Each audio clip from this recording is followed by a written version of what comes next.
गुरु के चरणों में प्रणाम करती हूँ। देव के देव महादेव के चरणों में प्रणाम करती हूँ। नीलम दीदी हरिंदर भैया के चरणों में प्रणाम करती हूँ। लालमणि दीदी के चरणों में प्रणाम करती हूँ। यहाँ के धरती पे जितना देवी देवता है सभी के चरणों में प्रणाम करती हूँ। यहाँ आए हैं गुरु भाई गुरु बहना सभी के चरणों में प्रणाम करती हूँ। मेरा प्रणाम एक एक करके स्वीकार करे वहाँ। मैं बहुत विपद की मारी थी, मेरा कोई सहारा नहीं था। मेरा छोटा वाला बच्चा 4 साल का हो गया, वो बोल नहीं रहा था। मैं बॉम्बे में गई, मेरी दीदी वहाँ शिव चर्चा में थी। बहुत 1 महीने में 45,000 की दवा उसकी की, लेकिन 1 पैसे का आराम नहीं हुआ। मैं बोली ये दीदी यहाँ लेके आई हूँ बम्बा देवी के स्थान पे, अगर बम्बा देवी में शाखा होगा तो मेरा बाबू ठीक हो जाएगा, इसकी मन्नत के लिए मैं यहाँ आई हूँ। दीदी बोली वहाँ भी मान दो, लेकिन भोलेनाथ के शरण में एक बार जाके देखो।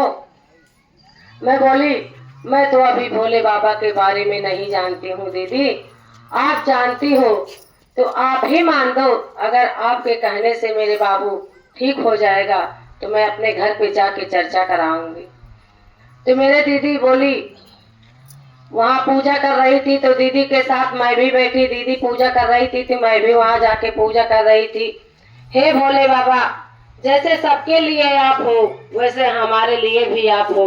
अगर हमारे बेटे पे दया कर दोगे तो हम आपका चर्चा अपने घर पे कराएंगे।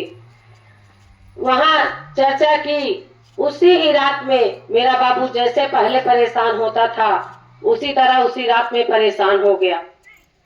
तो हम लोग अलग रूम में थे और दीदी अलग रूम में थी।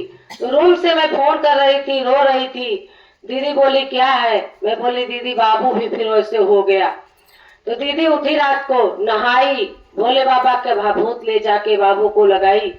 बाबू तुरंत उठ के बैठ गया।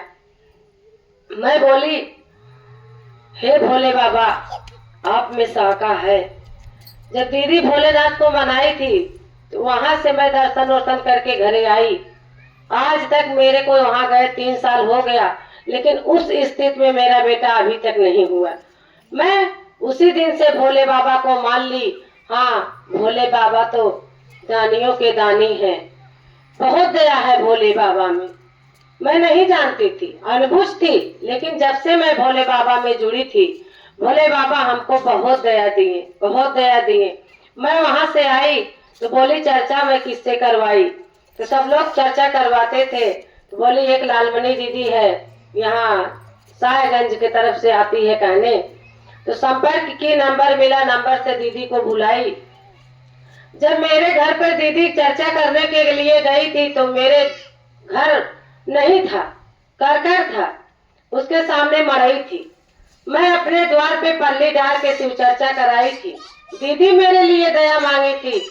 हे महादेव, 4 बच्चों के लेके ये बेचारी कैसे इस घर में रहती है, इसके लिए मेरे तरफ से मैं आपसे दया मांग रही हूँ महादेव। साल भर के अंदर अब की बार तो मैं इस स्थिति में आई हूँ यहाँ चर्चा करने, लेकिन दोबारा इस स्थिति में हमें आज चर्चा करना नहीं पड़े। दोबारा मैं आऊँ तो गुरु बहन छत के नीचे मुझे मिले। मैं साल भर की दया दीदी मांगी थी, लेकिन साल भर में 4 महीना कम था, मेरा घर बन गया, घर की सफाई हो गई। मैं दीदी के पास फोन की, दीदी आपका वचन तो पूरा हो गया, लेकिन चर्चा कब होगा? तो दीदी बोली आप बताइए, आपके अनुसार से चर्चा होगा। मैं बोली दीदी अब आके आप चर्चा कर दीजिए। मेरा घर बन गया, मेरा बेटा अच्छा हो गया, मेरा परिवार सब अच्छे हैं, मैं बहुत सुख में हूँ। महादेव के आशीर्वाद से मेरे भगवान कुछ भी कमी नहीं दिए, सब चीज मेरे घर में भरा।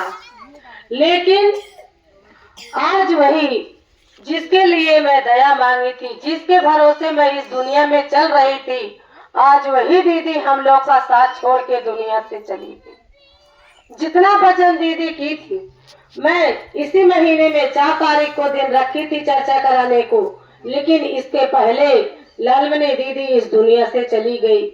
मैं यहाँ से सब लोग मेरे घर के आए थे, लेकिन मैं यहाँ से गई 4 दिन इतना परेशान हो गई, मैं खटिया नहीं छोड़ी। बोली हे महादेव मुझे शक्ति दो, मुझे हिम्मत दो। अगर आप नहीं हिम्मत दोगे तो मुझे कौन हिम्मत देगा महादेव? मैं किसके भरोसे चलूंगी? आप ही हिम्मत मुझे दोगे, दूसरा कोई देने वाला नहीं है। मेरा आत्मा तो यहाँ तक करता था कि महादेव की मैं पूजा करती हूँ, पूजा सदा करती रहूंगी, लेकिन मैं शिव चर्चा अब अपने घर पे नहीं कराऊंगी। अगर भैया चर्चा कहेंगे तो मैं चर्चा करवाऊंगी, भैया का साथ दूंगी, वरना दूसरे से चर्चा कराने का दिल एकदम नहीं करता। आत्मा टूट गया। दीदी जितना ज्ञान देती थी उतना ज्ञान जो दीदी से समाज में बताने लायक का नहीं रहता था, वो दीदी रात को फोन करके बताती थी, गुरुबहना ऐसा ना किया करो, ऐसा करो। बोली दीदी मेरे पास पैसा नहीं है। बोली अगर आप जब महादेव आपको पैसा देंगे तभी आप उनकी चर्चा कराना, किसी से पैसा लेकर चर्चा मत कराना, क्योंकि पैसा जिसका लगेगा दया उसी को मिलेगी, आपको नहीं मिलेगी। तो जब महादेव को मंजूर होगा तभी आप व्यवस्था करना, तब मैं चर्चा करेंगी। मैं बोली दीदी ठीक है। मैं 4 तारीख का चर्चा हटा दिया। मैं बोली दीदी का काम हो जाने के बाद मैं भैया से संपर्क करूंगी। अगर भैया बोलेंगे कि हाँ हम करेंगे तभी कराएंगे, भैया से राय लेंगे, भैया से बात करेंगे, जिसी अनुसार भैया चलने को कहेंगे उसी अनुसार हम चलेंगे। हम तो सदा भोलेनाथ महादेव शिव गुरु से मनाते रहेंगे। अगर भैया चर्चा की तरफ चलेंगे तो हम लोग भी चलते रहेंगे, लेकिन चर्चा में चलने का संभव भैया के लिए अच्छा होगा। इसलिए बेटा अपने काम पे, बेटी घर पे, अगर भैया अकेले घर पे रहेंगे तो असंभव है। चर्चा करेंगे तो उनका दिमाग हमेशा फ्रेश रहेगा, उतना टेंशन में नहीं रहेंगे।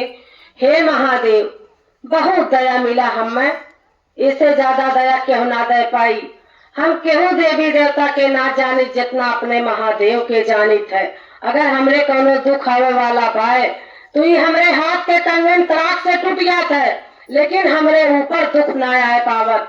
कही थे हे भगवान हमार कंगन काहे टूट गए, फिर फोटो लगे जाए के पूजा करी थे तो आत्मा कहा थे कि दंड से तू दूर हो गयो। कंगन पे गए तो बोले ऊपर तक ना आए। तो महादेव 25 बार परीक्षा ऐसे ले हुई है, शरीर खंडित ना भय लेकिन माला टूटी। फिर हरदम माला ले, बिल्कुल हमरे गुरु बहना लोग सब जनी कहा कि जितना चर्चन तू जात हूँ वो में हरदम तुहार मलबे टूटा रहा था। तो दीदी कहें माला टूटा अशुद्ध नहीं है, शुद्ध है। उनका माला टूटता है तो खंड से कांड से बचती है, इसीलिए टूट जाता है।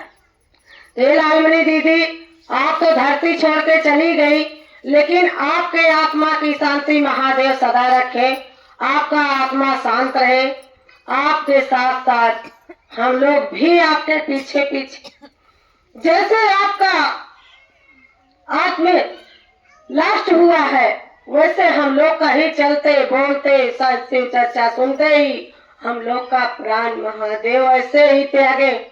दंड मत देना महादेव, दुख मत देना, इसलिए ये शरीर दुख झेलने लायक ही नहीं है। माँ तुम्हारे शरण में आए हैं, चलते डोलते हिलते मौत कर देना महादेव, लेकिन दंड न देना।